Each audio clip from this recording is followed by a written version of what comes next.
Good morning. Good morning. Namaste. Tashidelek. Kamrimu. Before I begin, I would like to extend my warmest greetings to all the elders present here today. Your wisdom, your experience and guidance are invaluable to me, and I feel honored to be able to share my experiences with you.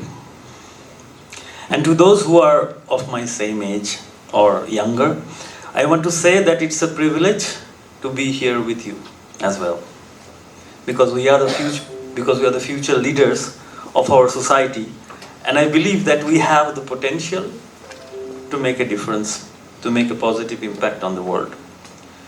So let's take this inspiration from each other and work towards a better future for ourselves and for generations to come. Now, with that note, I wish a very good morning to all the distinguished guests present here. And it is always, hello, I have to be. It is always a pleasure to be here in Sikkim, as this is a very special place in my heart, as I have spent the last decade or a little bit more actually, exploring its hitherto unknown glaciers and valleys and mountains. As an exploratory mountaineer, I have had the privilege of witnessing the raw power and beauty of Sikkim from up close and from very personal point of view. And today, I am here to share with you the lessons I have learned from the mountains, from the wilderness, and lessons that can be applied not only to my mountaineering career, but also everybody in life in general, I believe. Just a minute back, I was introduced to you as a mountaineer, explorer, adventurer, author, but in my heart and soul, I am a survivor, someone who has survived. My journey has been nothing short of extraordinary, filled with countless near-death experiences, struggles, and of course, some triumphs. Growing up, I never had the privilege of financial stability or security. But I refused to let that stop me from achieving my dreams.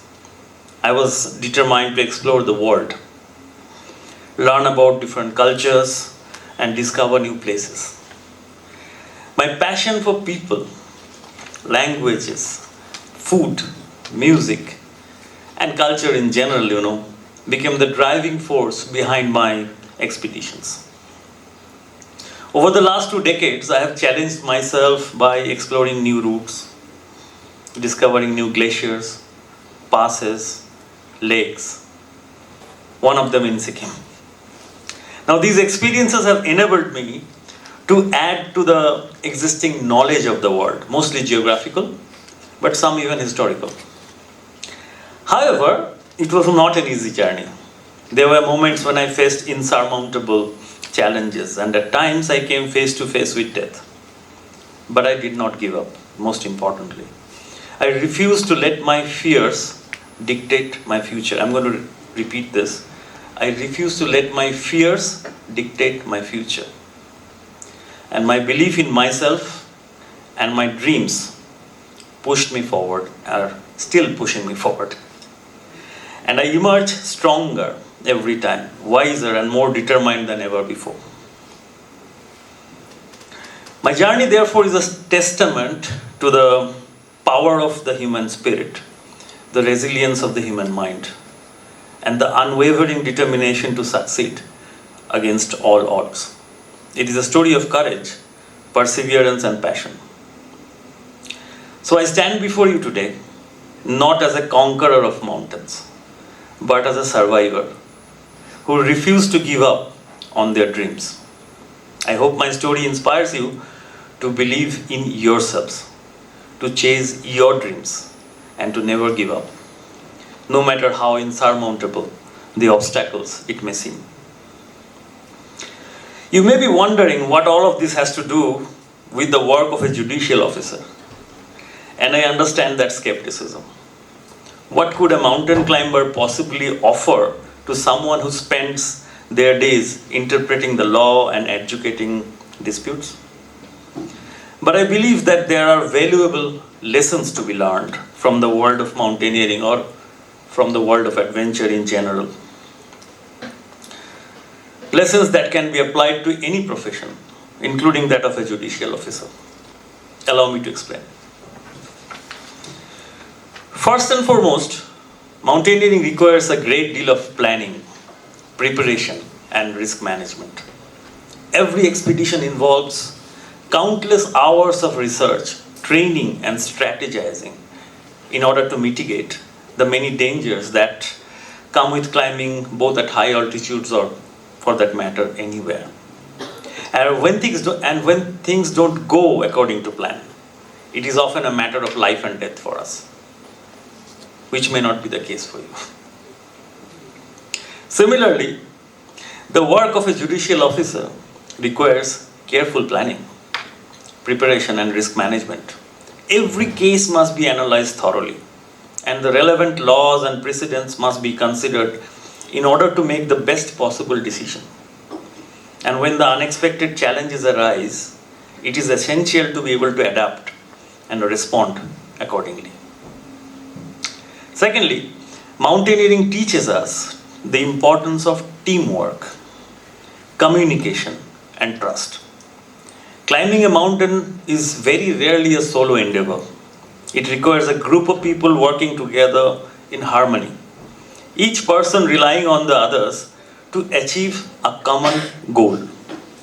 An effective communication is essential, as is the trust in one another's abilities and judgment. Similarly, the work of a judicial officer often involves collaboration with others, whether it is colleagues, witnesses, or other professionals. A clear and effective communication is therefore essential, as is the trust in the judgments and expertise of others. Finally, mountaineering teaches us the value of perseverance, determination, and resilience.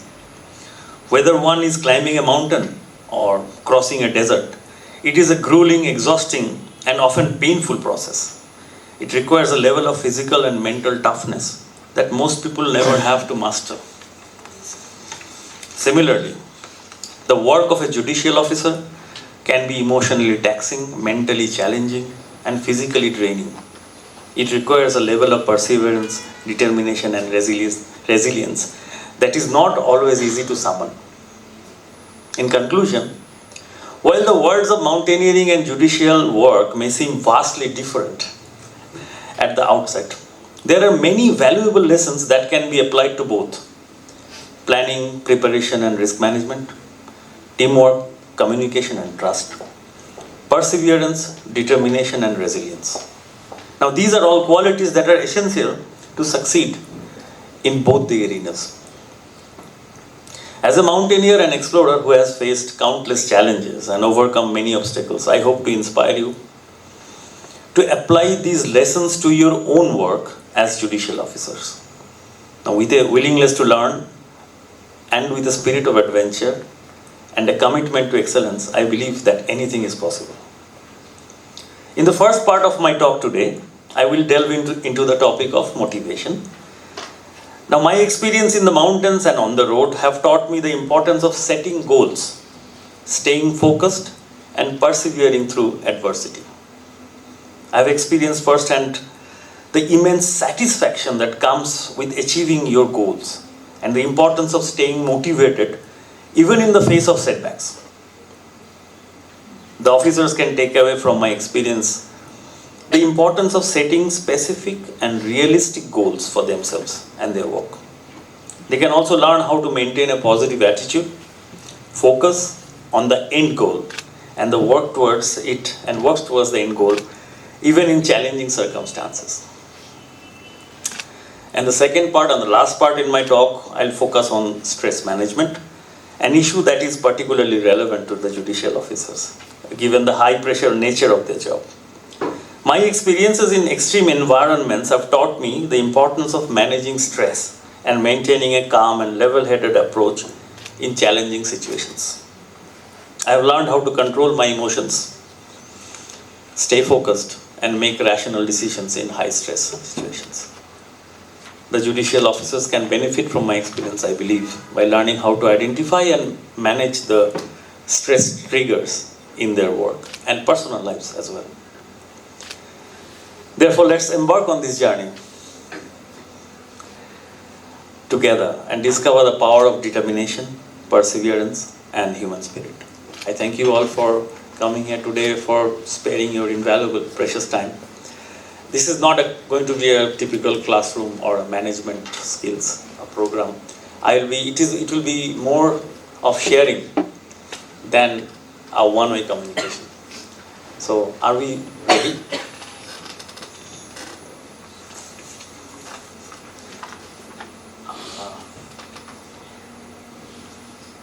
I'll just come down to you and make sure it's that. So, as I said, throughout my journey, or can you hear me normally? Yes. I don't need to be. Yeah.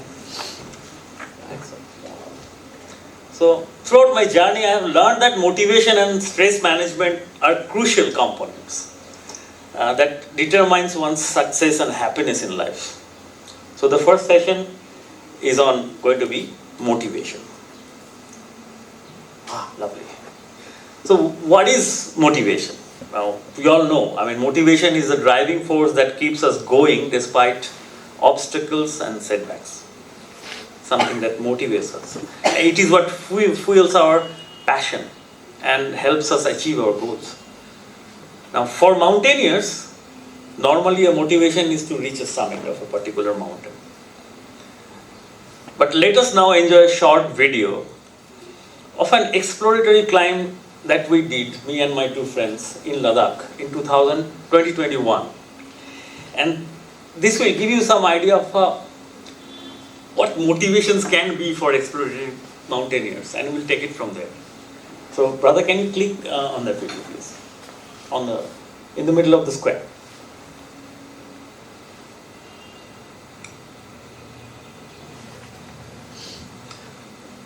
So, I'll get done. Can we dim the lights a little bit? It will be nice.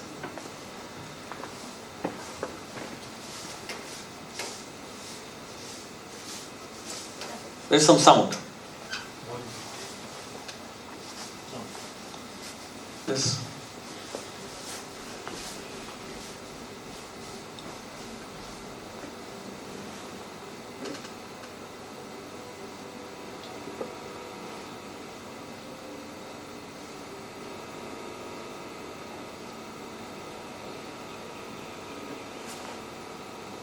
A little bit more volume if possible.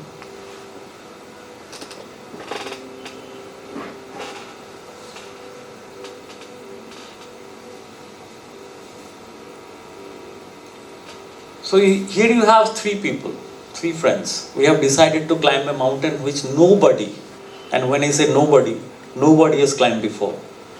For which we needed to go into a valley where nobody has gone before. And as you can see, there are no porters. We have to carry, we are self-sustained, we are self-contained team. And so it's just 10 minutes, less than 10 minutes. This sort of talks about what level of motivation an exploratory mountaineer needs to have.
So these are my two friends, Sonami Angjor and Wangyal Kaya. And we have a small group called 2L1B, which is Do Ladakhi Ek Bengali. And this was 2L1B's first venture that, okay, this is into a valley called the Marka Valley, which is a very famous valley. Thousands of trekkers go every year, every July, August. But there, right there in the valley, lies a mountain where nobody has seen or climbed before. So, I'm sorry about the sound, it's my laptop's fault, not his fault. I didn't want to use because this is set up in my PowerPoint old setup. It may not be compatible with the high-end thing. So that's why I wanted to use my laptop. So I take the blame. But I think you'll get the picture.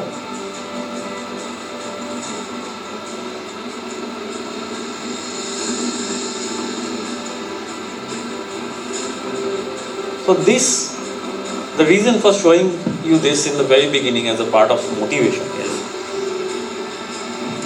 nothing was known. We just knew that there is a mountain, but where to camp, how long does it take from one camp to the next camp, how many days is going to take us.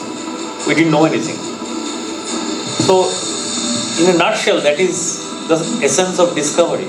Discovering something very first time, and that's the challenge and the motivation of it. So, as you can see, we are simply having champa and making tea, few basic part, and keeping the climb as pure as possible. Everything was going very fine until that evening.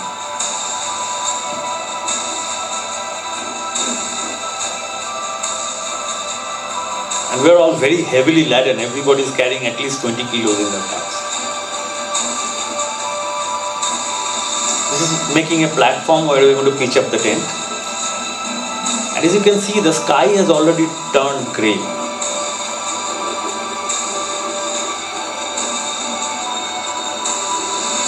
So these are all, like the sky turning grey, these are all unforeseen sudden changes of weather. Because we had a forecast that said there will be a little snow shower. That's why the name of the film is A Little Snow Shower.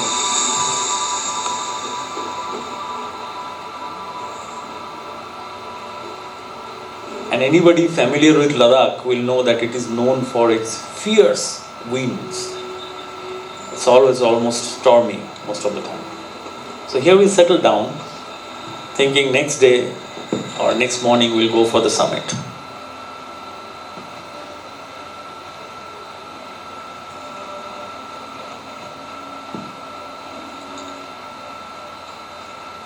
As you can see, how the terrain has already changed. It was all just rocks before.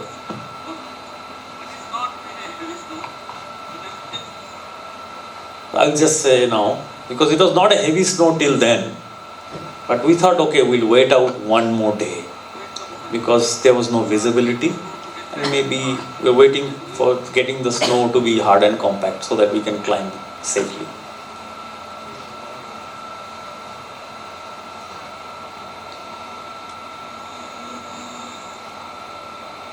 But it did not get any better, as you can see from the tent.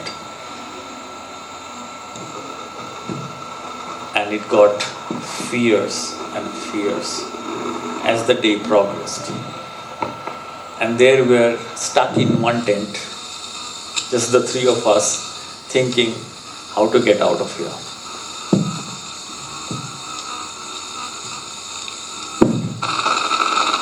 And it got even worse. It was very difficult just to hang on, keep the tent upright. It was almost breaking down.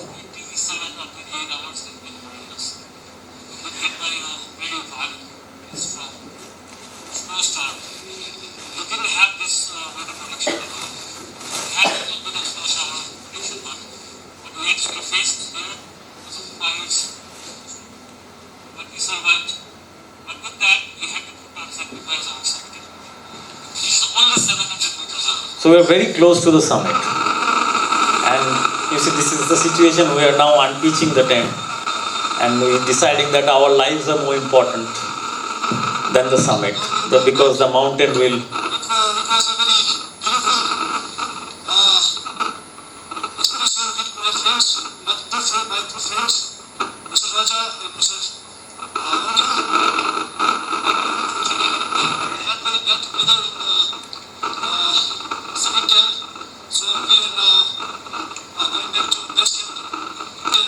Look at his spirit. He's battered by storm, but he's saying, we have a beautiful experience with my friends.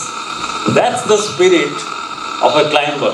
That's how motivation works. Because you don't care of the suffering. It is never the suffering.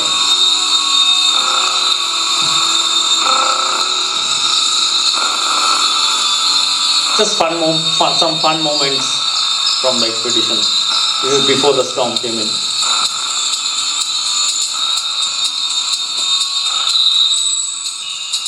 So that's the Dolarati example.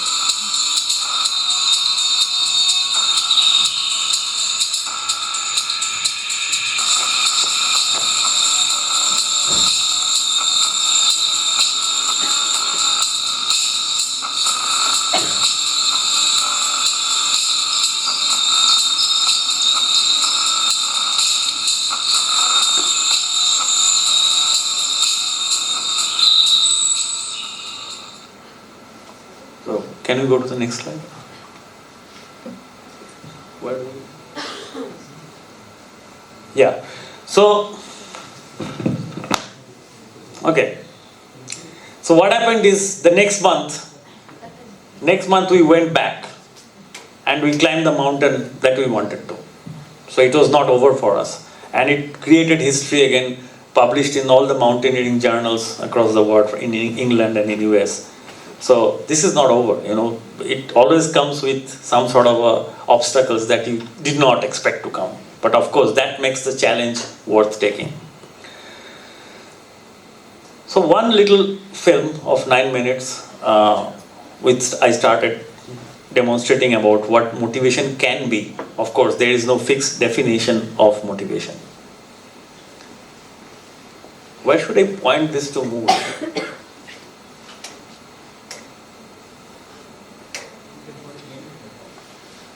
Okay. That's fine, yeah. I think that's good. But the question is finding your motivation. We all agree about, I'm sure we need some sort of motivation to get to our goal that we have set. But everyone has different sources of motivation. Some are motivated by personal achievement, while others are motivated by a cause or a purpose. Now, to find your motivation, you need to reflect on your values, your strengths and goals. For example, as a mountaineer, my motivation comes from the challenge of conquering new peaks or exploring new territories. Now, in the following slides, I'm going to give 2 examples of finding my motivation, how different things or various things have motivated me. And then I went in behind it, how to achieve it. So, following are the 2 different adventure journeys. One will be in China, the next is in Africa. As you know, being born in India and in the lap of the Himalaya, it always fascinated me, the 2,500 kilometer range of the mountain from eastern Karakoram all the way up to Arunachal Pradesh. But, geographically, Himalaya doesn't end there. If you look at the red circle that just appeared, technically it is not part of India, but it is still geographically it is part of the Himalayan range. But it falls within China. To be more specific, it falls within the Yunnan province of China, and it is in the northwestern part of Yunnan. Now there lies 3 great rivers, all emerging from Tibet. These rivers are entering China through the Yunnan province. As you can see, the Nu River, then the Lanchang, and then the Chinsha River. Chinsha is the one who becomes very famous. It's called the Yangtze Kiang. Now, Kiang is actually pronounced Chiang. Chiang means river in Mandarin. So, but still in the upper courses, it is still called Chinsha. And my quest, as this diagram shows how many dams have been built up by the Chinese government over there. This is all dams. The geography is changing very rapidly over there. Anyway, so my curiosity was to find a blank in the map. And that lies, this is Chinsa coming down. This is called the first bend of Chinsa, where the river was coming north to south and suddenly takes a U-turn and goes up north, and then again U-turn goes down south. So this is the first bend of Chinsa, and this is the second bend of Chinsa. And in the second bend of Chinsa, there lies a small mountain range about which nobody knows anything. So I was consulting somebody, an expert, a Japanese explorer, about that area. So he suggested maybe you can go in the second bend of Chinsa,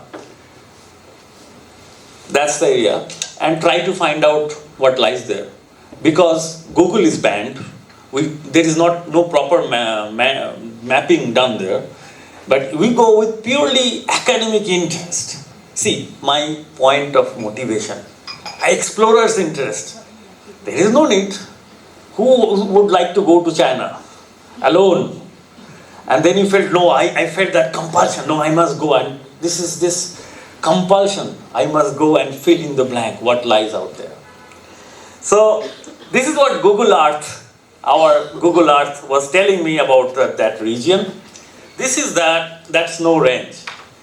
And in Google Earth, I saw a small village. And the moment I saw it, I said, okay, take it step by step. My first target will be to reach that village, and just beyond that village you can see the mountain range line. I said, if I can reach that village, I will ask help from the villagers, and I will just maybe go climb some of the mountains. And then maybe, map it. So step by step, but I was risking a lot. There was nobody behind me, and I got some money from LIC matured, and I put that into it. I just felt I had to do it. It's something like that English proverb, fools rush in where angels fear to tread. Before going in, I wanted to learn the language because I knew that you need to speak some form of Chinese, Mandarin. But what can you learn? In a 6 weeks traveler's course, it basically becomes this. I'm not going to read out, it's for you to read out. That's not right, it's like something more. So in 6 weeks, you can't learn Mandarin. It's impossible. People take at least 5 years, that's my experience, to learn. And then it becomes to writing, okay? So I'm about to reach, you want the slide? Yeah, I'll go back. Yeah, it's funny, it's really fun.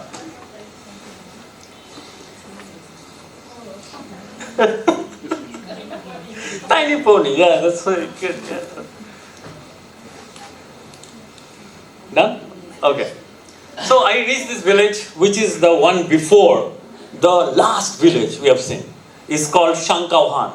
So I reached the village with an interpreter, because after reaching the nearest big town, I have to keep the story short because I want to share a lot of stories with you today. I realized they don't speak Mandarin. After learning the course, because they say there's a small tribe living there, they don't speak Mandarin. It's called a village of EYI, and they're also called Black Lolos. You can Google. And when we reached there, we were told, go back. And probably I am a drug peddler. That is the reason being said, no, we can't allow people. So we had to go back. Because later on I found out, yes, that's a problem in that province of China.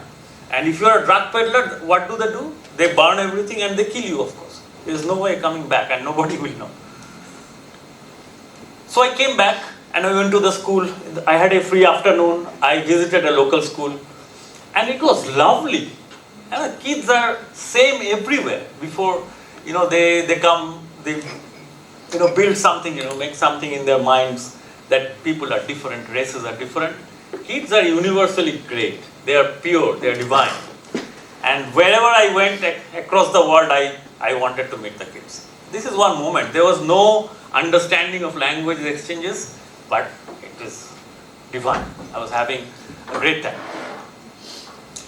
And then, through that school, one of the teachers told me, why don't you go meet This teacher, the gentleman that's sitting here, he is a teacher in that village where we were turned back the previous day, saying that I might be a drug peddler. So, and this guy had a little bit of English, and I could convince him my real motives. It's nothing else. I just want to go see the mountains. What sort of mountains you have behind your villages? People don't buy it instantly. You know? Why? Why would someone do that? But there I was. So one of the students, the one with the star jackets, he said his father is from that village. I mean, he is from that village, and his father is still there. He probably can get me hosted by him. Because you cannot go into a village if you are not invited. You cannot go anywhere unless you have somebody inviting you. And so he makes a call to his father. And he said, yes, he is excited. He's coming to take you next day. So, doors opening up. And I tried. And the first night when they said, okay, they are going to kill you and they are going to burn the car, there was no Raja. So who the hell are you? And so I reached that utopic village of Chidege. It's spelled as Jidege, but the pronounced is Chidege. And it's just like our Himalayan village. And there we found the lady in traditional dress, the black lolo dress. She was in there. She's just working in the field with her little daughter. And she said, come, you're going to be our... No, of course I didn't understand her, but you can understand the universal gesture of friendliness.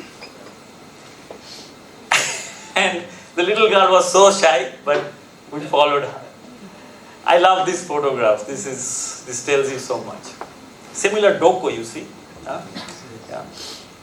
And so I follow them, me, my interpreter, and then another guy who joined me, hearing from the lodge I was staying. He said, I am curious, I don't know that there is a mountain, I am a Chinese, and he's had English. Later on I realized he's a spy. But that I'll come to that later because we had a confrontation. He was trying to manipulate my thing. And later on I again read that is the usual practice. If somebody is going off course, tourist route, you will be followed and you will be trapped. For the next few days, this was my guest house. And every evening, these are the usual visitors coming to meet me. And what a grand time I had. This is inside that building. They have a simple floor, and that's the chula. And normally they would have potatoes, lots of potatoes. And they were invested in doing a cash crop called makha, which is again a big thing in China now. Typical, they go after any aphrodisiac they can find. And so that's makha is being. And another thing you will know is the kirajori, the yarsagomba. That was also big. Anyway, here in the center is Li Shifu. Shifu is master in like in Kung Fu Panda you find Shifu. Shifu means master. So that's Li Shifu who was my interpreter. And that's Riva. His nickname is Riva. He's the spy. And this is my host. And this is my kind host, the father of the student. And when he came back from work, he brought up, see what he's holding in his hand, that's a masked deer's leg piece. So he hunted a few days back, so he was roasting it for me, and with her daughter. What a lovely. What was the explorer's delight. You are going into, and they said they were seeing a foreigner for the first time. Imagine how remote places are, even in a country like China, where you have. And then the rest day he was showing how they treat their foxes. When foxes come in, destroy their crop, this is what is done to them. This is what is done. No kindness. Cruelty to animal, you can forget it. That's Chinese word. So anyway, I come to work. Now exploration happening. This is a printout of my Google map. And I'm trying to show the villagers, the village headman came in, here is river. And I'm trying to show, okay. Then one of the guy pointing out is the village headman. And he said, okay, no, we'll go here to collect Yarsagomba. And you can follow one of the Yarsagomba hunting thing that is going tomorrow. Part of the way. Then it is yours. And we went, I skipped a few slides because then it will be too long. So finally, after leaving the forest behind, we we came to the foot of the mountains. And I was so happy because this is what I imagined. The only photo we had is Google Earth images. This is actually, I'm seeing the mountains. And we climbed this passes and climbed a peak. Just one photo of a river and of Li Shifu, we are coming back down. So an exploration was done and I came back to the nearest town. It was like time travel. As you can see from the roof, it's like from the movie Crouching Tiger, Hidden Dragon, something like that. It's time travel. And in the town square, there were dances like this every morning. People would come and just dance to that. Nobody's telling them, no, this is not a show. That's normal. So I loved the way they are holding on to their culture also, but later on we found out there was a mass genocide that occurred in this town. Most of the youngsters were taken out and those completely vanished. Only the senior citizens were left. So all you see is old people. So that's one story of China and how just one person could go and document an entire mountain range. That's another form of motivation. Next motivation story I can think of, something that motivated me big time, is a story from Africa. And the Chinese thing happened in 2015, and I'm going back even further to 2012. What happened is, in early 1930s, there were two British explorers, mountaineers. One is Eric Shipton, the other is Bill Tillman. The photo is of Bill Tillman. He later on became an important figure in Himalayan exploration. Shipton and Tillman, both of them. But at that time, before coming, he was staying in Kenya as a coffee planter. And on an invitation to join his friend's expedition to India, to the Nanda Devi mountains, what he did, he just took a bicycle from a coffee plantation and cycled along the equator to the west coast to Cameroon. Imagine, Kenya to Cameroon, just following the equator, and took a ship, came to England, then came to India. When reading that, it fascinated me. And he never made a big fuss about it. Oh, I just took a cycle. And he wrote to the maker of the cycle, it is a Raleigh bicycle, old times Raleigh. Raleigh never replied back. But now in England, that bicycle is kept in a museum. Anyway, it inspired me, and immediately an idea of an expedition was born in my mind. So I just wanted to go on something like an epic journey, but there was a slight problem. I just had a major lung surgery and a part of my right lung was removed. So my doctor said, impossible, you cannot do anything exciting, you cannot, because you will bleed to death. It's impossible. You can only advise to stay in a hill station or indoors. But what can you do? You have to go, you go. So, the next, there is some music. Can we put them after, when I say, it will just go on, it will be like a crescendo. I just showed my route. This is, since the graphics are not coming out great. So this is what Tillman did. He cycled from here to the Cameroon coast, and this is going to be my route. Is it visible? Yes. So I did, because Tillman mentioned that his route was very boring. It is basically flat and it rained every day, it was muddy and mosquitoes, because he had to go over Congo, right? So that was not interesting. So I said, okay, it is a tribute to Tillman, but I will just maybe go slightly longer than Tillman did. So I started. And in the next few slides, every slide will play for 4 seconds, but it's on an automatic. But we need the music. There's a beautiful music. So anyway, this just gives you the outline of the journey I did, which is not important. And this one is.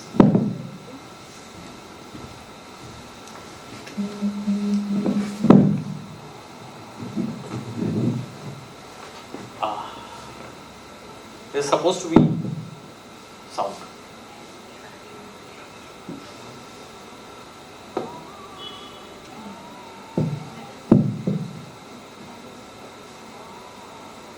There is a music actually playing.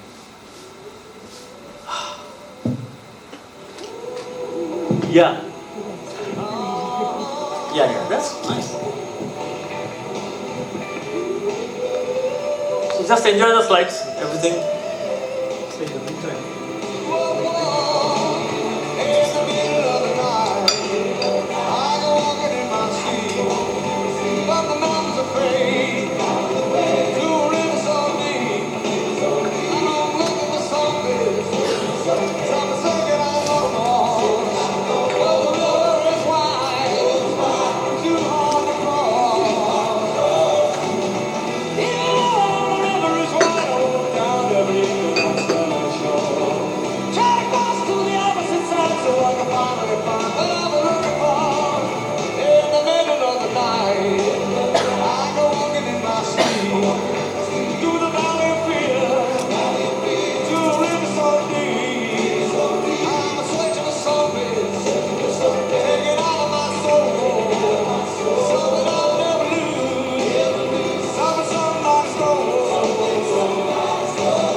That's nice.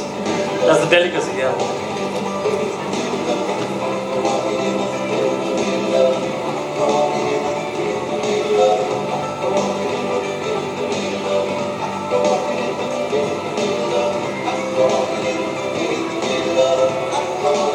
The anti-corruption officer, they go on patrol.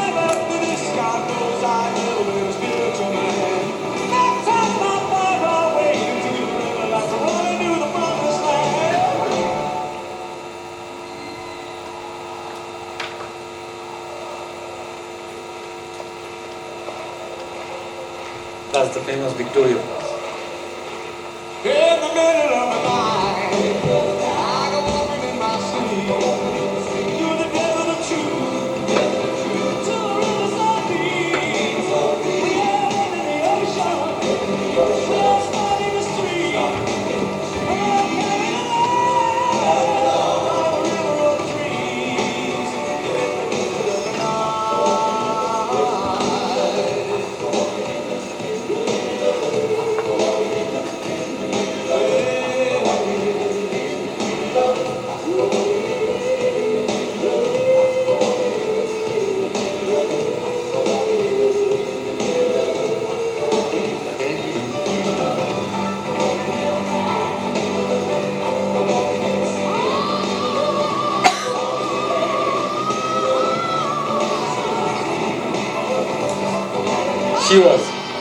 She openly was. Yeah. Hated blacks and all.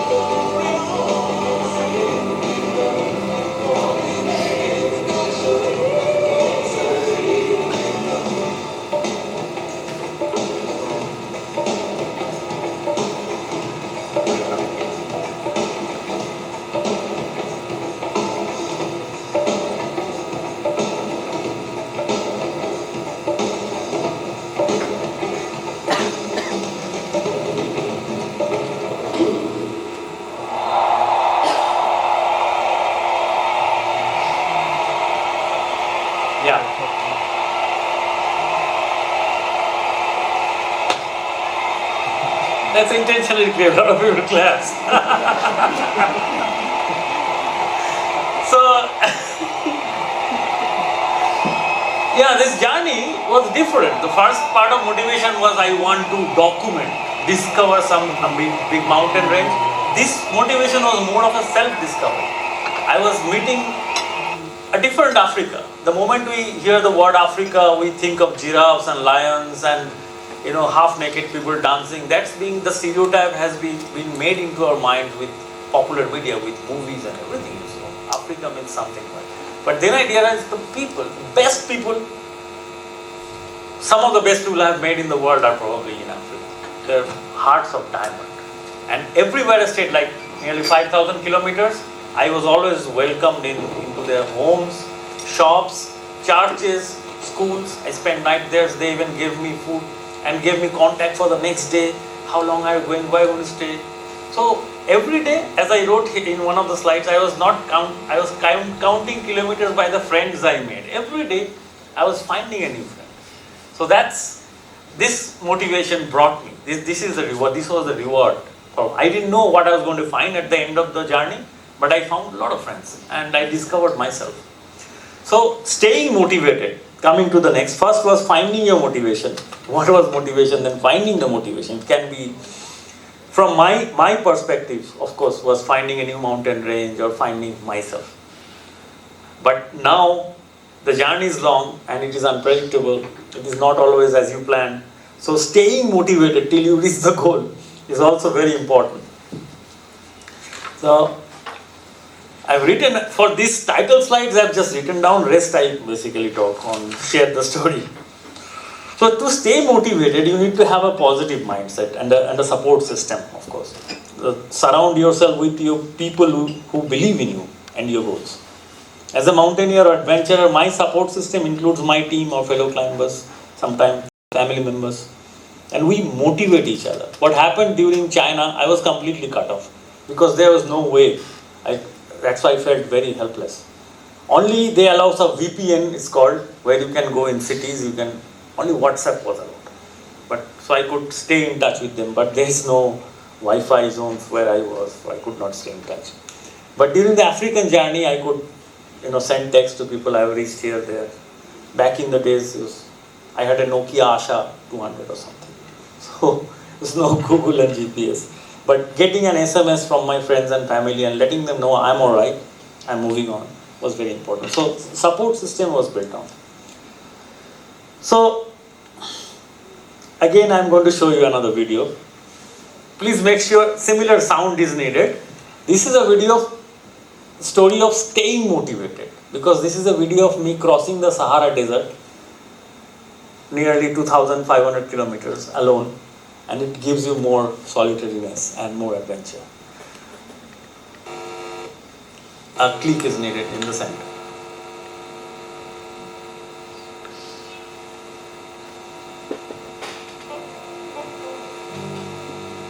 Increase the sound a little bit.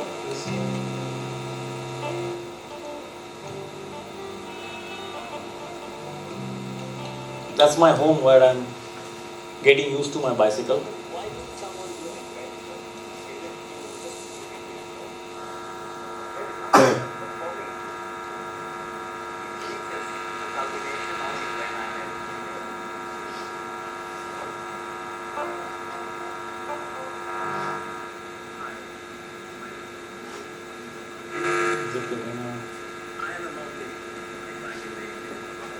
So what I'm trying to say here is, why would someone need to go on an adventure?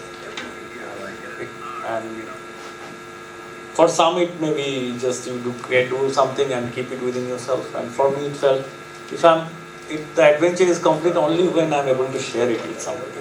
Only I'm able to share the story. And these are all randomly kept in my mobile phone records I kept. This is my bicycle, which I took in a box, as you see, and reached Morocco. I think there's some last video ran out well, but this is getting.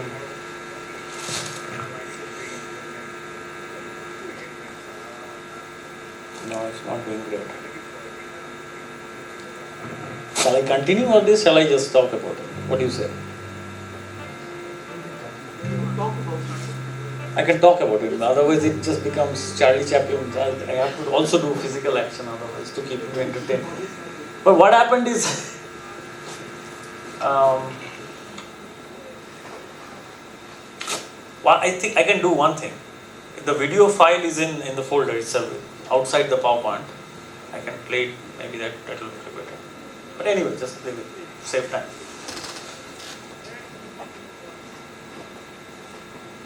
So the moral of the Sahara journey was you were crossing 4 countries, starting from Morocco. I went into Western Sahara, then to Mauritania, and then ended in Senegal. Things started getting difficult in Western Sahara because there was a lot of problem with terrorism. Al-Qaeda factions were there, and a few years before me, people had kidnapped a group of Italian cyclists. This is one of the sandstorm I was in. So on a desert you cannot bicycle on sand, right? It's impossible. So how did I went across the Sahara?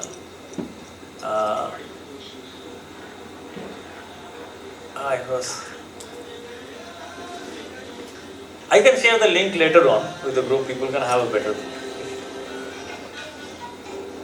So this is source of water. When you are crossing a desert, the most important thing is water. But how much water can you carry on your bicycle? Because you have to carry your tent, you have repair kits, some clothing, other essentials. So I used to carry 3-4 liters maximum. So my body got used to be okay. Because at day the temperature is nearing 50 and the wind is even fierce. If the wind decides to face you, then that's a bad day for you, really bad day. And so I used to motivate myself. So these were moments like this. I was just talking to myself all the time or making simple rhymes, and moments like this, a little bit of lunacy takes over.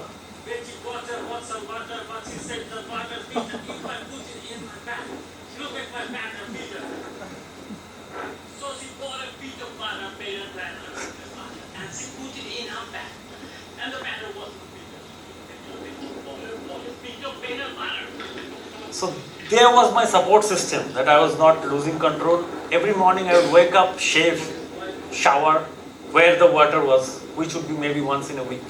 And this is, I'm crossing a no man's land between Mauritania and Western Sahara, and where the landmines are kept. So you have to stay on the track of the wheels that have gone before you. They're still live landmines.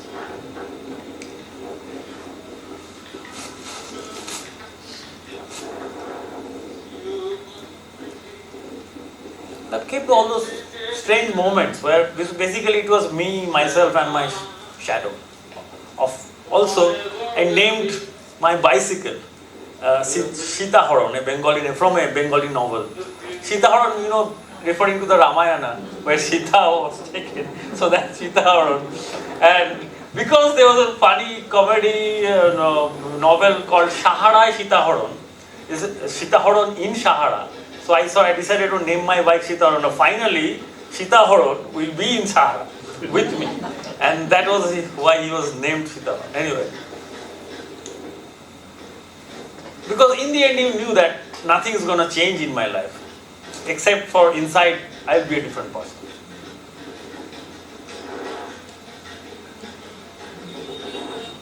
But the video is not playing well, so let's go to the next slide. It's difficult to watch. Yeah.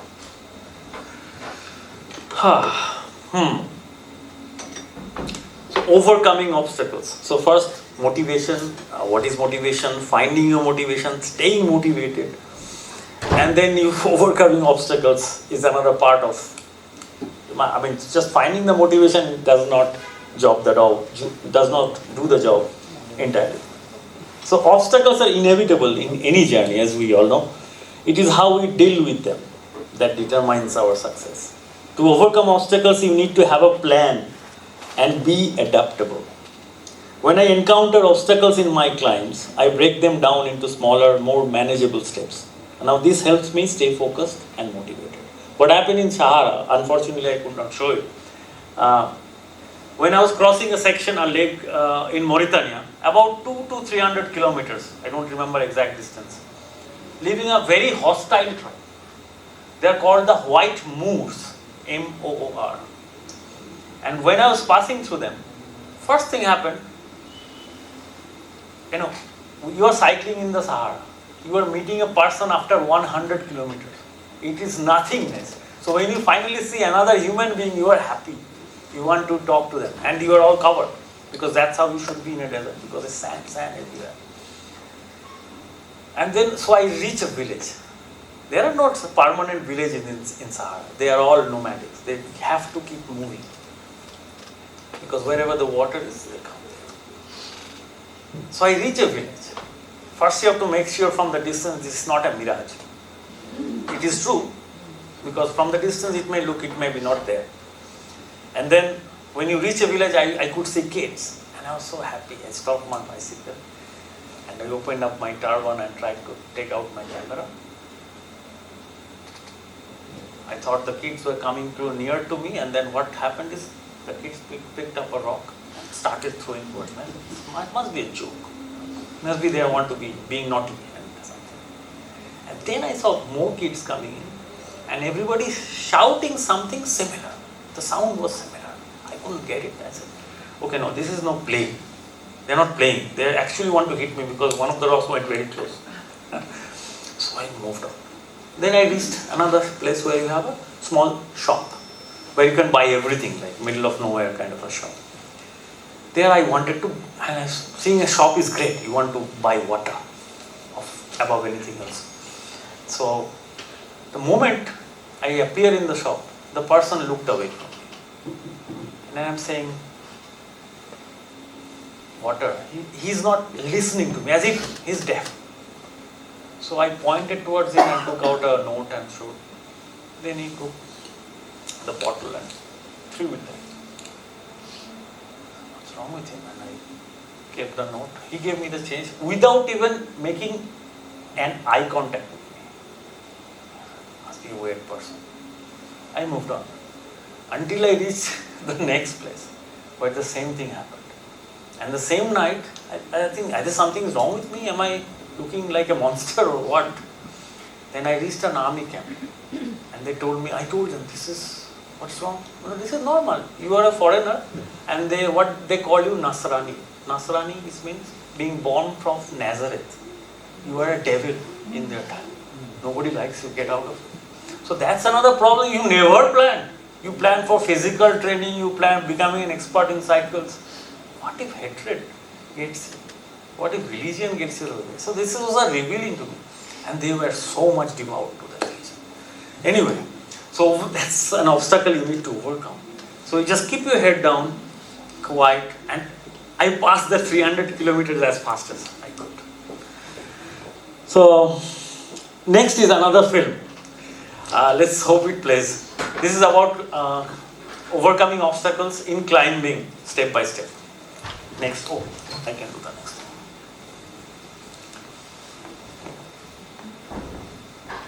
I need a clicker. Sound, yeah.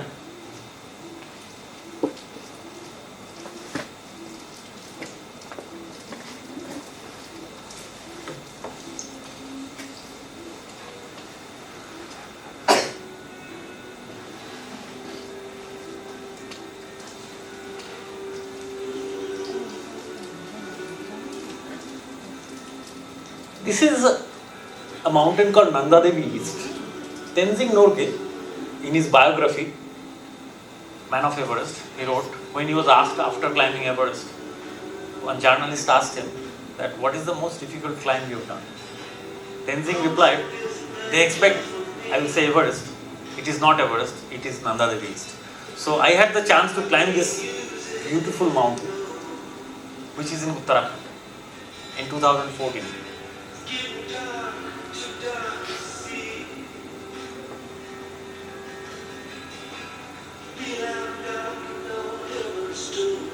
So Dylan song, Knocking on Heaven's Door.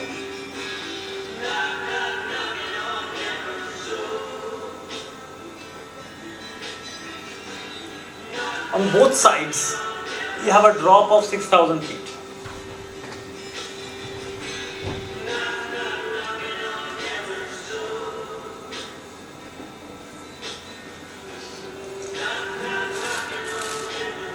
This is a GoPro shot I took, it's on my chest.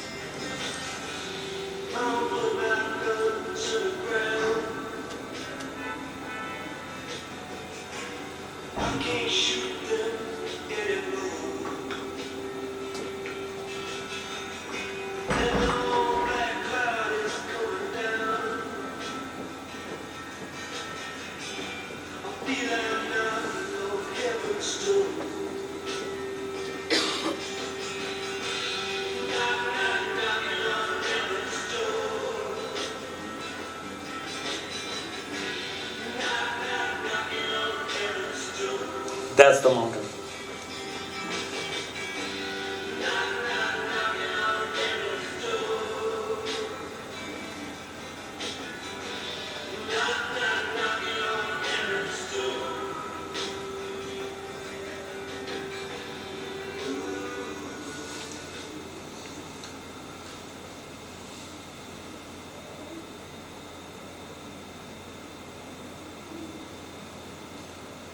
So, talking about overcoming obstacles, I gave the example of the Sahara incidents with the white Moors and this climb. This climb is, as I said, Tenzing considered it. And what more can you say? You don't need to say anymore. It came from the Tenzing Norgay himself. And so when we faced this, nobody thought that because we were a small group of 5 people, we could not climb this climb because every expert who have climbed it before us said it. You need 2 months. You need a huge amount of money, and you need to fix the rope all along, just like in Everest they do, and then you can go. But we had none of those factors that was set before us. But we wanted to climb it, so we did step by step, and it's something called a semi-alpine style we did. Alpine style is something we do in, I'm going to bore you with a little bit of climbing terminologies. It's something, of course you can understand, it comes from the Alps. In the Alps, what they do, they start climbing the mountain at around 2 or 3 in the morning, go to the top and come back down in a day, maximum. Sometimes they spend a night somewhere in between. But they can do it because the mountains are small. The highest mountain is 4,800 meters. Most of our base camps are at the summit. And sometimes we need 5-6 days just to reach base camp. So what happened is, over the years, in every discipline, people are getting more purist, and they say, okay, what is the purest form of climbing? Alpine style, without taking any help from others, and then only you can be called a good climber or a better climber. So we wanted to imply Alpine style climbing to Nanda Devi is, but you cannot do pure because you have to walk 5 days to reach base camp. The moment you do that, it is not Alpine style.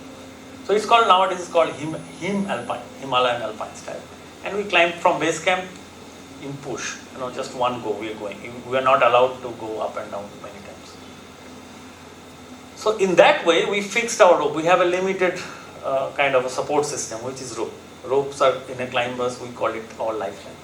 If you are out of rope, we are dead.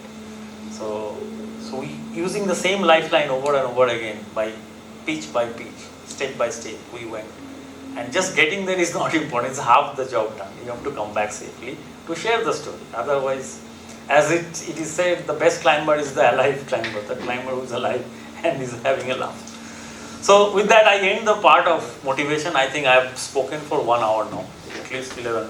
So is it a break or shall I continue? You guys need a break? Are you guys okay? So, yeah. So I can have tea and continue. No? So the next is the stress.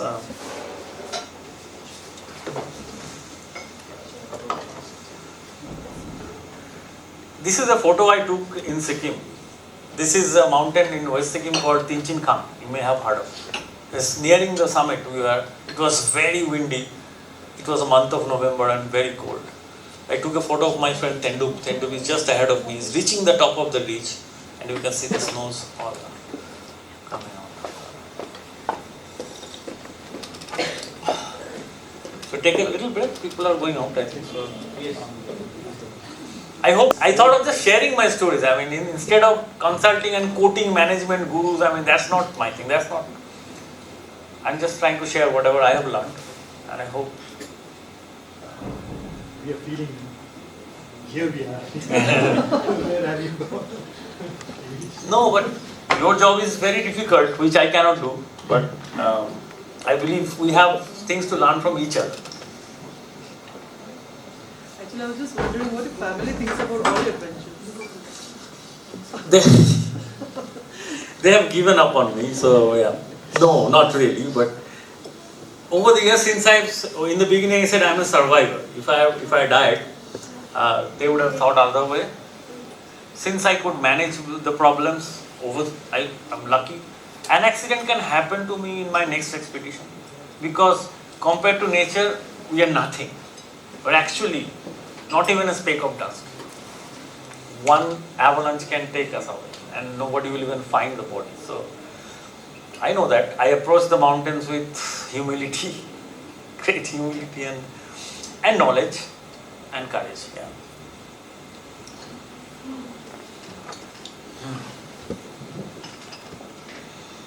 Yeah, I think the Sahara movie didn't work out. Maybe it was a different kind of a file. It was not an MP4. Maybe it's a WM4. Because the Nanda Devi worked out nicely.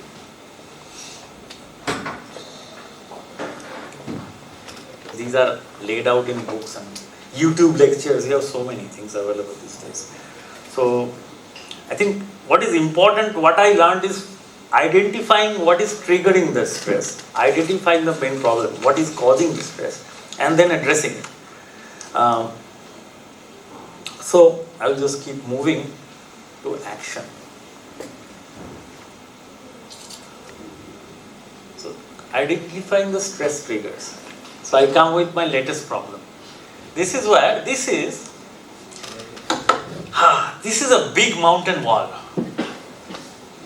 where this is my friend Lakpa standing, and from the valley floor to my goal, it's 6,000 feet. Imagine if you can, how high is that? I mean, you always have to look up, otherwise you cannot get it in one frame. So I took it from a distance just to give you a perspective. And the yellow triangles are the places we slept. There are 2 camps marked, and that's the red line was a red line we are climbing. It was end of September last year. And we were supposed to go to Himachal Pradesh, and then there was rain, it was banned to climb or trek in Himachal, so we ended up here. It was not pre-planned. But it was always in the back of our mind as one of the unsolved problems. Like you may have one of the unsolved cases that is, you still need to give a verdict on. So this is something was bothering us. And at the culmination point of our climb, we were face to face with this feature.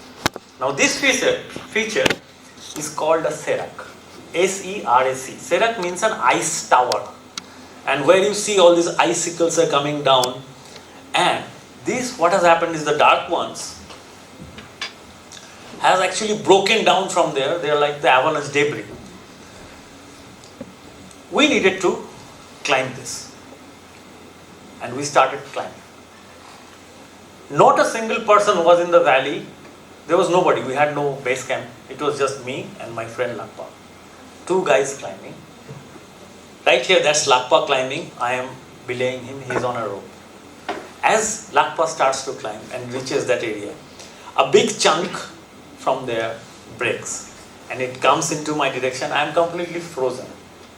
I am completely frozen on what to do. Because there's not much space to move. And it just misses me by a few feet, 1 or 2 feet. And then that was just my, death sentence just missed me somehow. And I could not even shout because that will make Lakman nervous. He might make a mistake. But those were a few minutes, seemed very, very long. And then we climbed up, solved the problem. After climbing up, the problem was over. And for this climb, last week, me and Lakpa got an award of the best climb. But then comes the decision of judgment. It was around midday, it was noon. The snow was getting soft, so chances of avalanches are more. So I said, Lakpa, let's go back. Let's come back next morning and finish it.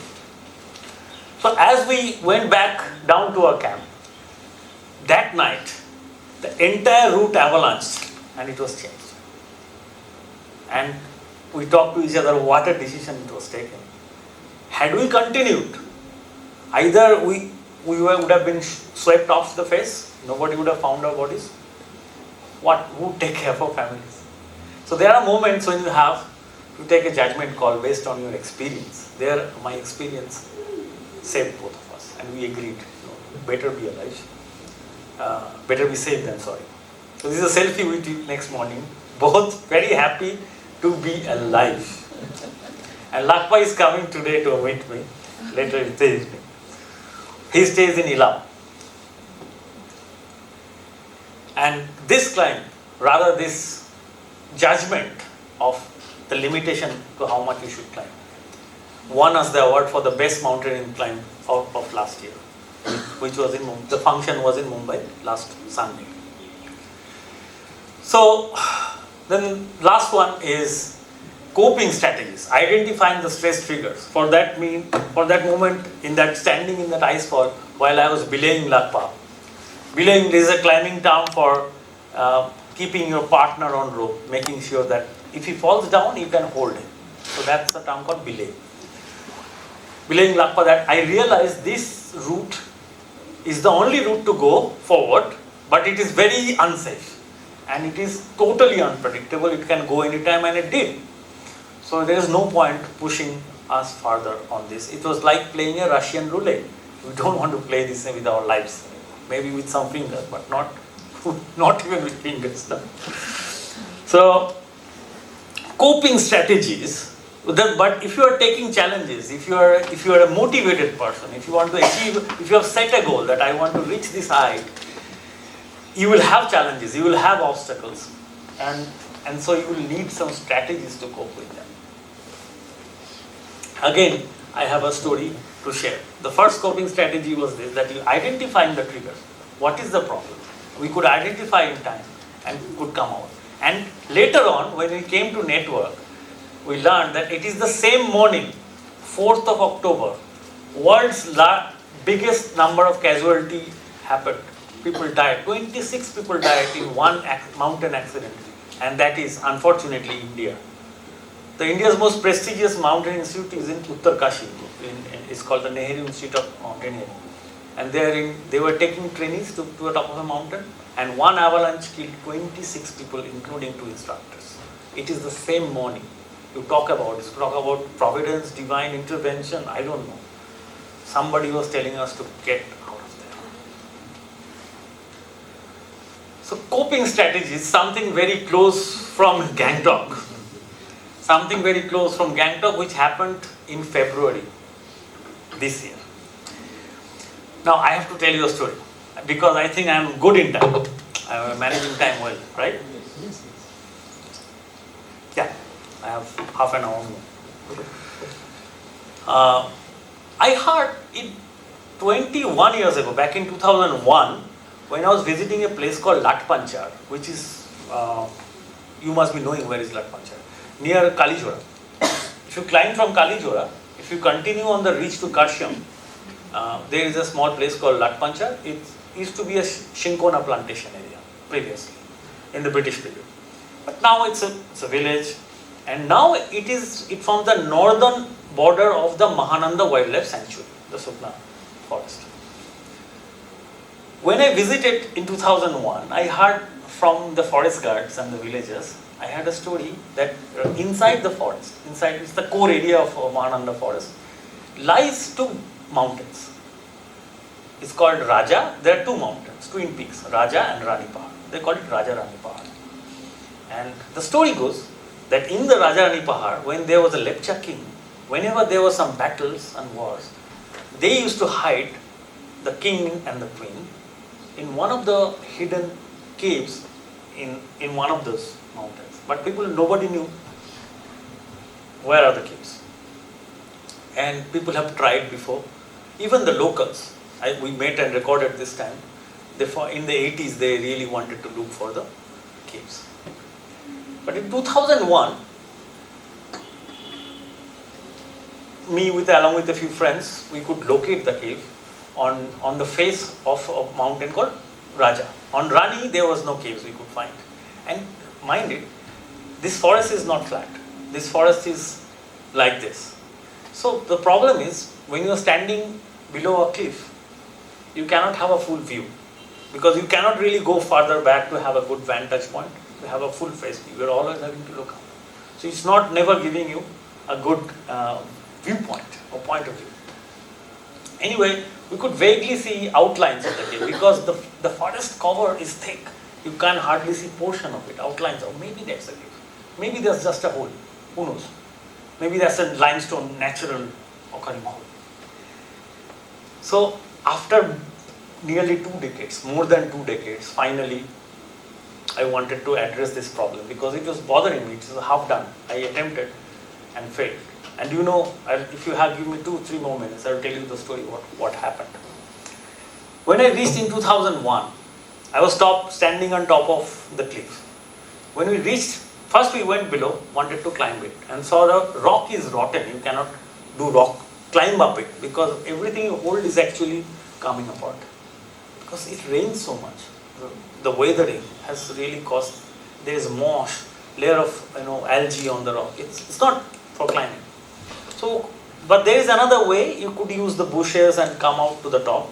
And from there we thought maybe we'll do rappelling, abseil, like you see, rappel down the face and then see the caves. 2001, I was also a beginner in my climbing career, and then on the top it's hardly a space like this table where 3 people can sit. And I was getting restless because every day from our camp, which is a bungalow, it's a forest bungalow in Latpanchar, you have to trek down hour and a half to the forest and hour and a half back up. And it's a core area where you have Royal Bengal tigers. So they used to send forest guards with gun for our own protection. And so the guard, when it was 3 o'clock, they said, time to go back because before dark we want to go back. And it's also elephant corridor. Because of the habitat loss, the elephants and now even more, with the railway track and the tunnels being built, the elephants are sort of being pushed higher up to the Tatpanch. The village, if you go there, they will tell you that elephants are visiting them. Previously that was not happening. It's not fortunate, it's not a good story, but it is what is happening. Anyway, so as I was standing on the cliff, I wanted to prepare an anchor where I will rig and rope and people can start rappelling down and take photographs. And this is like I'm facing my friends there and this is the face. And the face is like a 20-story building. More than 200 feet straight goes the face. And the forest is really deep there. It's like looking from up is like the green forest canopy. It's like looking on Amazon. It's amazing. It's right in our back. It's so beautiful forest. And I was preparing it and as I moved, where I stepped, that thing broke. And I started falling. And it must have been a few seconds or maybe less. But as I read before that when you die, these things, things become slow motion. I know it actually did become for me. My first reaction was, what a stupid way to die. And then that was actually, and I have not forgotten a single moment from that. I have forgotten many things in my life, but that perhaps I will never forget. First reaction was, what a stupid way to die. Second, I remembered my son's face. He was 1 year old then. Just one. He was born in 2000. It was 2001, March. And then I thought, then nothing.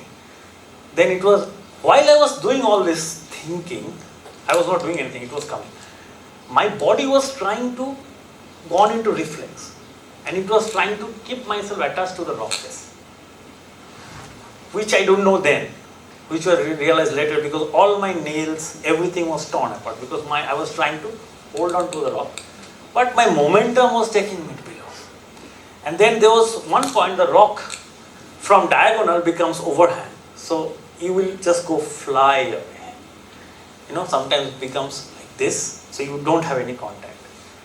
And I bounced, my body bounced, and then my body turned. Partly I could see the forest coming towards me. And then I saw a cactus. And I thought, oh my God, a cactus. Is my body in that line? And then is the cactus going to be able to hold my weight? Imagine it's happening in a few seconds, but I thought all of that. That was happening to me and I was looking at me as a third person. It was not me. It's a strange feeling. I was looking at me and this poor guy, stupid guy is falling now. His fault. And I was dead. And then I saw the cactus coming towards me and I could put just the thickness of the stem of the cactus was just about my own feet. Locked. It did not break. Of course it did not break, otherwise I was not supposed to be here. and my one leg is still hanging, and then I realized my whole body is shaking. It was out of control. I remember my heart was pounding so much, it was like I could feel it, like somebody is hitting here. And then I had to stop my leg from shaking with my two hands because it was beyond my control. It was just gone into shock. Stopped it. On the top, meanwhile, my three friends thought, what are we going to tell to this guy's wife? This is gone. Now we police case and kya hone wala hai? Everybody was in shock. I mean, because they can't see me, kya ho raha hai? And then I stopped and I saw and I looked, I admired the beauty and admired the life. Then I shouted, rope! There was cheer on the ground, and then they threw a rope and I said, thoda right. Then I could grab it. Then I looked at my hands, it was all torn, all nails gone. And I just somehow from learning, all these years of learning and experience, I tied a knot, a bowline knot that we called. That's one of the trusted knots. And then I told them, pull me. And it's impossible to pull a dead weight, so I could do some climbing moves, but came back. So 22 years back, when I was back on this rock, people thought I will be overcome with fear. Yes, I remembered every moment of that nightmare, but for some reason, I was not afraid. I was ready to face this, and I was determined to solve this problem this time. I'm quite proud of it, on myself. I should pat my back. And then in Cool Head, after 3 days of attempt, we found the caves of Rajaram. And this is me. I had to hang in a rope for 1 hour because we could never find the right location. We tried. And then the problem is, as you can see, there's sort of overhang. So you are basically cliffhanger moment. You have to swing to get to it and you hold it and your hand slips, you're going back. So finally, I got in there. So there you go, your stress triggers and management, and I'm hanging in there. Oh my God, I'm going to fail again. 22 years later, the way is always there. They could always lower me. But I am here. I am on a rope. I can see the cave, but I can't reach it. Physics. I can't get there. We solved it. I calmed my head, and then I started swinging, brought a little swing to me, and then with some rope tricks, finally enough pendulum work to get me in contact with the rock face, and I was. So this is the news headline that became, and of course this is the moment when I was going inside the cave. It's taken with a new kind of a camera that has come out, this 360 cameras, action cameras. So otherwise it looks like somebody is inside the cave already, but it's not the case. People ask me, who is the photographer? I may. So, but anyway, so that's one. And then I come, that's one of the coping strategies. And then again, there is a video. And this is a video from Sikkim. This is a video from Seniolchua mountain you see every day. There also you see coping strategies because the terrain was unknown. We had to make our way through. And I certainly hope the video plays and you can hear the sound. Click.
This was part of a survey that we were doing, finding out a potential new trek route.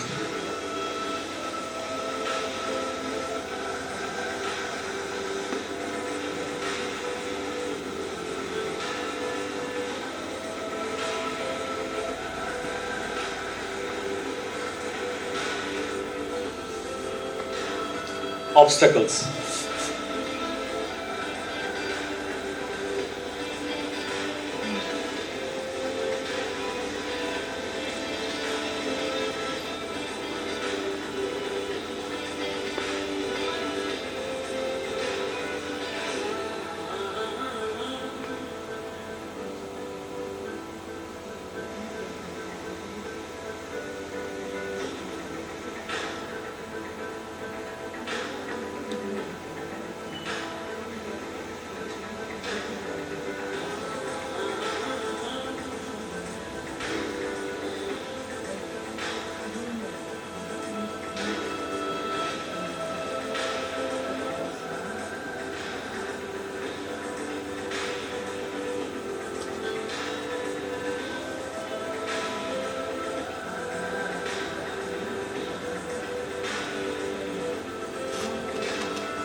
First step,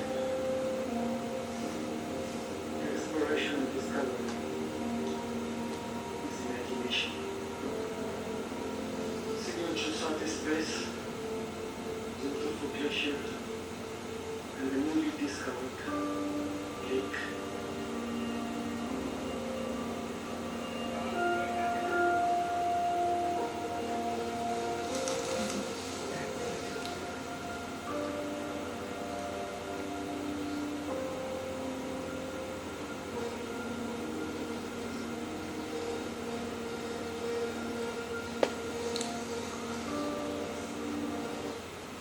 So, yeah, even today, there are blanks in the maps, and some blanks are here in your backyard.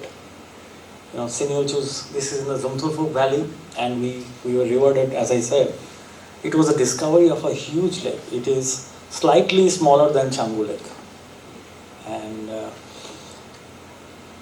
that was the reward. What more an explorer can ask? And it didn't happen in one day. And yeah, so that was part of the coping strategies. Because as you could see, there was no trail. We had to hack our way through, always keeping in mind to have a minimal impact on the environment.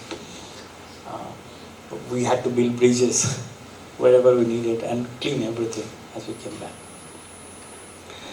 And the last part we come is we have identified our stress triggers. We have handled it.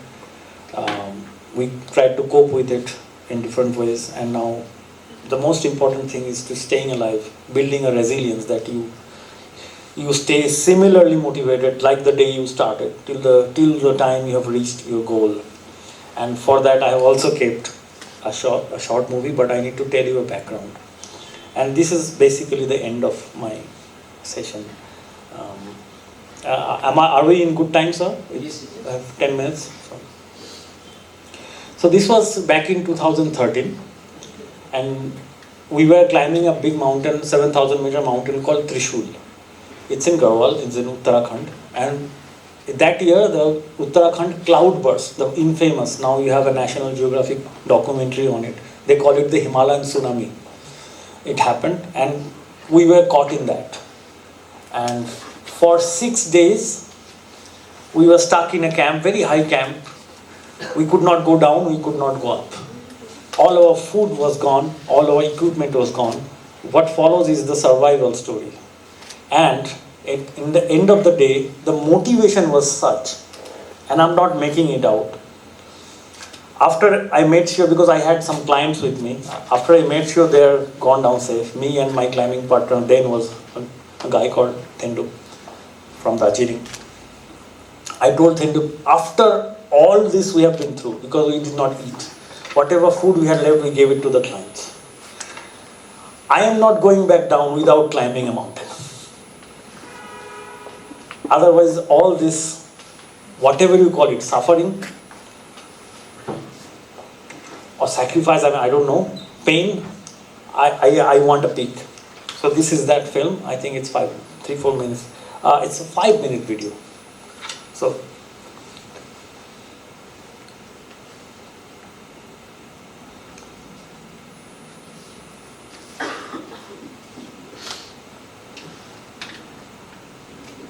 these are our camps after on the 3rd day. This week, I'm here since the 5th day, and it is around 17th of June, 3 in the afternoon. For the last... Can you hear the noise in the background? That's snow falling on the tent. There have been intermittent snowfall, very little snowfall, but mostly rain. This month, is it just cloud burst? But this is very, it's trying on the patience of our team's morale. I am still very optimistic that it will open up tomorrow. Friday after tomorrow, and we will at least have a shot at either on the or in a patient space, right? That's what we say, patient.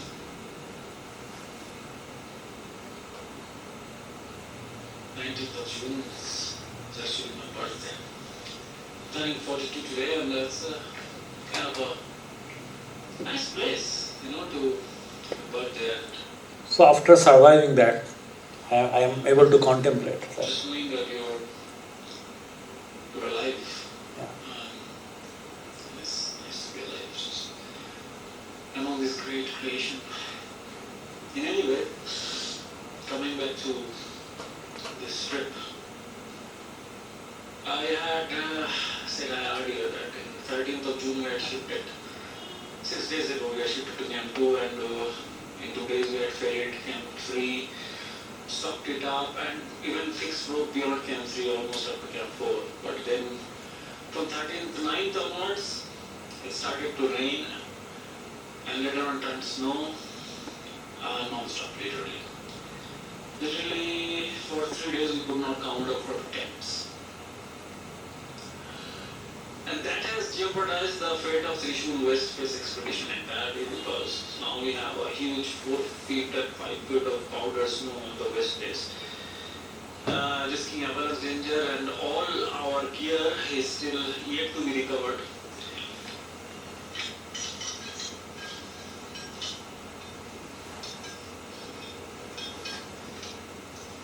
Can you see the avalanche coming down? Yes, sir. So we were supposed to climb that face. Now that with the new snow, it's avalanche prone, but the weather is finally clear. We can see blue sky. So Last day I have in hand, so today me and Thendu I try and go climb at least one summit tomorrow. Trishul, Bandagudi, No, you're already climbing. Down to a saddle, looking towards the mound, maybe Saptamun and Rukund side. Now coming back to our route, we have followed this phase up straight by this route. Now, me and Zendu, we're trying to establish a new route on Roti Peak. And it's very interesting. It's mixed. Lot of rock. Exactly what we like. Right now, Zendu is letting a pitch. We want to lead through that tower. So imagine motivation after 6 days of starving and not getting alive. They said, oh, it's very interesting to climb a new route. So that's sort of motivation someone needs. And otherwise you...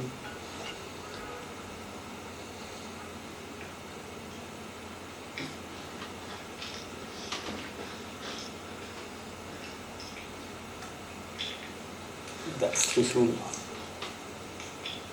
It's Nanda Devi in the distance. So we reached the top, just this boulder we could not climb because it was too risky.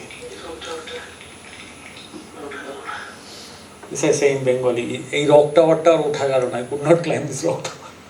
So, because finally when you are really stuck to the mother language comes. So yeah, that was it. Building resilience even after not getting fed for 6 days and off. And when we came back, we realized people have gave up for dead because there were thousands of people already dead in Kedarnath and Badrinath. It was a chaos, it was like a war-like situation. And there was no news from us, and they knew we were on a very high mountain. So people actually gave up for dead. And then we came back and called them. Everybody was... Somebody asked me about family. I mean, I have put them to many tests, so I think they have gone past it now. So, conclusion. Is motivation and stress management naturally. I try to share cover as much as possible within this time frame through my own stories, basically stories of my survival and success, if you call them.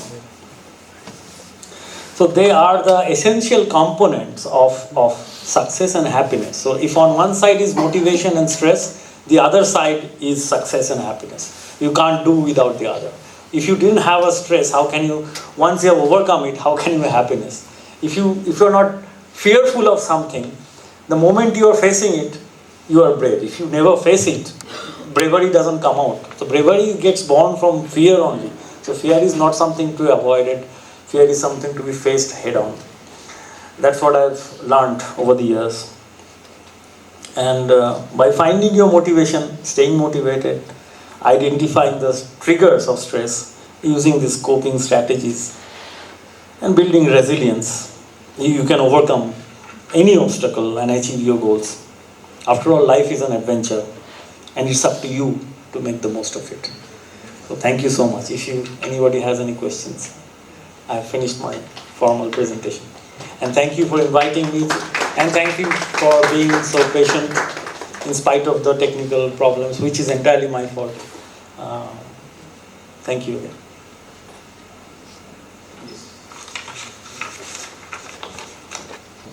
I'll just tell you the story. This is first time I was entering Senegal, and before that I was feeling all this hostility. Hostility is not in the sense that they actually want to hit you with rocks. That's a serious hostility. They don't like you there. They want you to go away. You are a devil, Nasrani. So finally I was met with the typical hospitable, warm heart of Africa, the real black people of Africa, and I was so happy. And they had all sorts of questions for me, like where am I from and why am I doing this? Is my family kicked me out or what is it? Actual questions. They actually asked me, and they had very good English, so no problem in communicating at all. So thank you again, guys. Very nice and kind of you.